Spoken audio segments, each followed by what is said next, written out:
इयम् आकाशवाणी सम्प्रति वार्ताः श्रूयन्ताम्। प्रवाचकः पुनीतत्रिपाठी।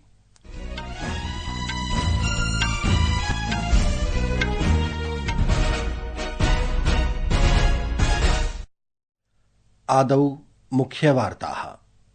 प्रधानमन्त्री नरेन्द्र मोदी अद्य नवदिल्ल्याम् इण्डोनेशिया देशस्य राष्ट्रपतिना प्रबोवो सुबियांतो इत्यमुना साकं मन्त्रणां समाचरितवान्। राष्ट्रपतिपदासीना द्रौपदी मुर्मुः अद्य गणतन्त्रदिवसस्य पूर्वसन्ध्यायां राष्ट्रं सम्बोधयिष्यति। गणतन्त्रदिवसस्य शुभावसरे आरक्षे, अग्निशमन, गृहरक्षक, नागरिक सुरक्षा सेवानां 42,900 संख्यकेभ्यः कर्मिभ्यः वीरतासेवा सम्माने प्रदास्यते। अद्य अशेषे हि देशे राष्ट्रिय मतदातृदिवसः परिपाल्यते। अमेरिकादेशीयेन सर्वोच्चन्यायालयेन मुम्बई आतङ्क्याक्रमणस्य दोषिणः तहव्वुर राणा इत्येतस्य समीक्षायुतां याचिकां निरस्तीकृत्य तस्य भारत प्रत्यार्पणाय स्वीकृतिः प्रदत्ता। अपि च ऑस्ट्रेलिया ओपन टेनिस इत्येतस्यां प्रतिस्पर्धायां मैडिसन कीज इत्यसौ ग्रैंड स्लैम इति उपाधिं प्राप्तवती।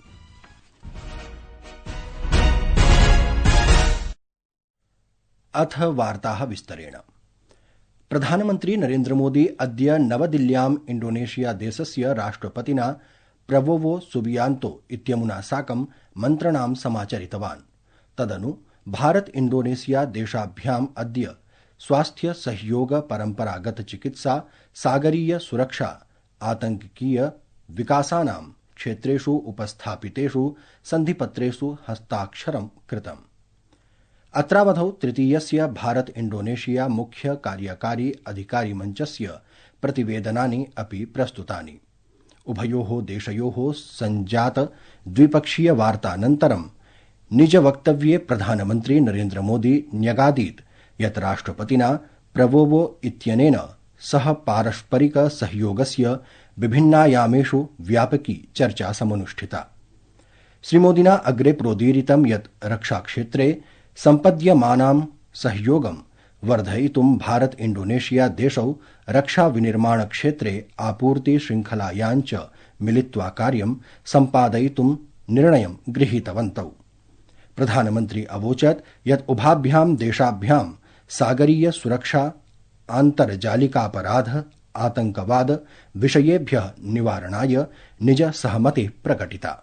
आज राष्ट्रपति प्रबोवो के साथ आपसी सहयोग के विभिन्न पहलुओं पर व्यापक चर्चा हुई। रक्षा क्षेत्र में सहयोग बढ़ाने के लिए हमने तय किया है कि डिफेंस मैन्युफैक्चरिंग और सप्लाई चेन में साथ काम किया जाएगा। हमने maritime security, cyber security, counter terrorism और डी रेडिकलाइजेशन में सहयोग पर भी बल दिया है।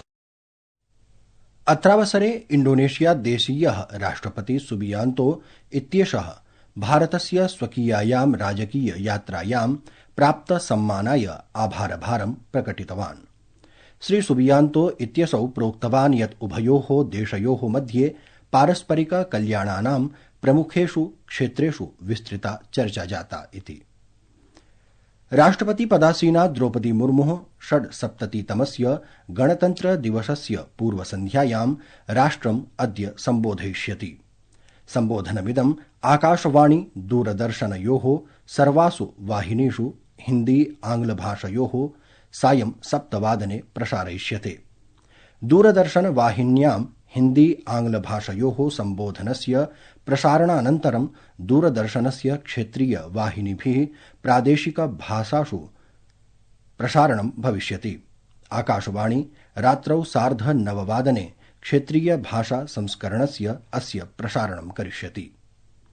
प्रियाः श्रोतारः, संस्कृतवार्तायाः संस्करणमिदम् इदानीम् आकाशवाणीतः प्रसार्यते।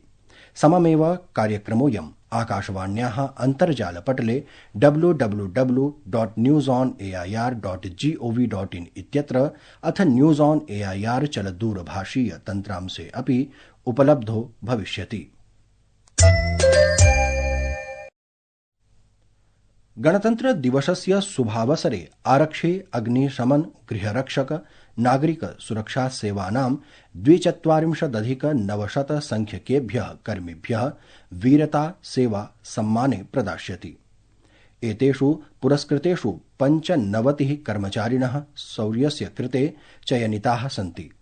अयं पुरस्कारः जीवनं सम्पत्तिं च रक्षणाय, अपराध निवारणं, अपराधिनः निगडनाय वा दुर्लभं स्पष्टं च शौर्यस्य च आधारेण प्रदीयते। ततः परं 1,100 विशिष्टकर्मचारिणः विशिष्टसेवायाः कृते राष्ट्रपतिपदकेन 46,700 यावत् कर्मचारिणः उत्कृष्टसेवायै पुरस्कृताः भविष्यन्ति। अद्य अशेषे हि देशे राष्ट्रिय मतदातृ दिवसः परिपाल्यते। अत्रावसरे राष्ट्रपतिः द्रौपदी मुर्मुः कथितवती यत् गौरववहो विषयोऽयं विद्यते यत् भारतं विश्वस्य संवेदनशीलं च लोकतन्त्रं निगद्यते। अद्य नवदिल्ल्यां 15 राष्ट्रिय मतदातृ दिवस कार्यक्रमं सम्बोधयन्ती राष्ट्रपतिः अवदत् यत् भारतदेशः लोकतन्त्रस्य जननी अस्ति, अपि च देशेऽस्मिन् प्राचीनकालादेव लोकतान्त्रिक प्रक्रिया विद्यमानास्ति इति। आधुनिक विश्वाय भारतम् उत्कृष्टम् उदाहरणम् अपि वर्तते। हमारा लोकतंत्र विश्व का प्राचीनतम लोकतंत्र होने के साथ साथ विश्व का सबसे विशाल, विविधतापूर्ण, युवा, समावेशी और संवेदनशील लोकतंत्र भी है। निर्वाचन आयोग के प्रबंधन, मतदाताओं की भागीदारी, सुरक्षा कर्मियों तथा इलेक्शन मशीनरी में सहयोग देने वाले नागरिकों के बल पर भारतीय लोकतंत्र द्वारा जिस विशाल पैमाने पर चुनाव आयोजित किए जाते हैं वो पूरे विश्व में अतुलनीय है। विधि न्याय मंत्री अर्जुन राम मेघवालः शान्तिपूर्णरीत्या निष्पक्षतया च निर्वाचनं कारयितुं निर्वाचनायोगस्य प्रयासान् अभिनन्दितवान्। मुख्य निर्वाचनायुक्तः राजीव कुमारः अपि प्रतिपादितवान् यत् भारते अधुना मतदातृणां संख्या 99 कोट्यधिकं यावदस्ति। आज जब हम राष्ट्रीय मतदाता दिवस पूरे देश में मना रहे हैं, मुझे बताते हुए खुशी है कि जनवरी 2025 में आज देश में वोटर्स की संख्या 99 करोड़ के पार कर गई है। We are going to be the nation of 1 billion voters very soon. राष्ट्रीय मतदाता दिवस इन्हीं 99 करोड़ मतदाताओं को समर्पित है। प्रियाः श्रोतारः, सम्प्रति महाकुंभ संबद्धाः वार्ताः श्रूयन्ताम्।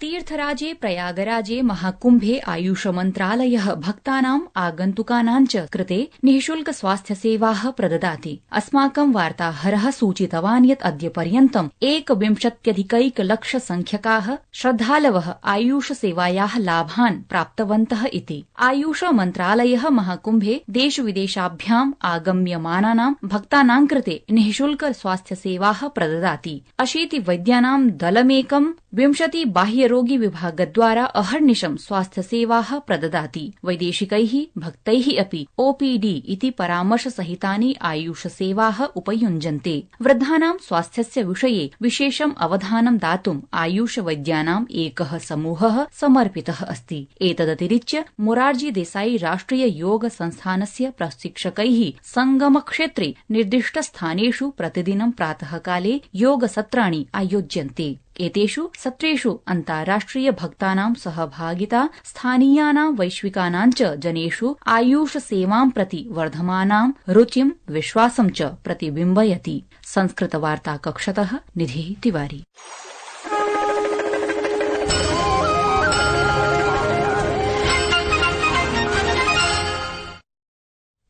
अमेरिकादेशीयेन सर्वोच्च न्यायालयेन मुम्बई आतंकीयाक्रमणस्य दोषिणः तहव्वुर राणा इत्येतस्य समीक्षायुतां याचिकां निरस्तीकृत्य तस्य भारत प्रत्यार्पणाय स्वीकृतिः प्रदत्ता। ऑस्ट्रेलिया ओपन टेनिस इत्येतस्याः प्रतिस्पर्धायाः मैडिसन कीज इत्यसौ ग्रैंड स्लैम इति उपाधिं प्राप्तवती। निर्णायकचक्रे अनया क्रीडिकया अरियाना सबालेंका इत्येषा पराजिता इति वार्ताः।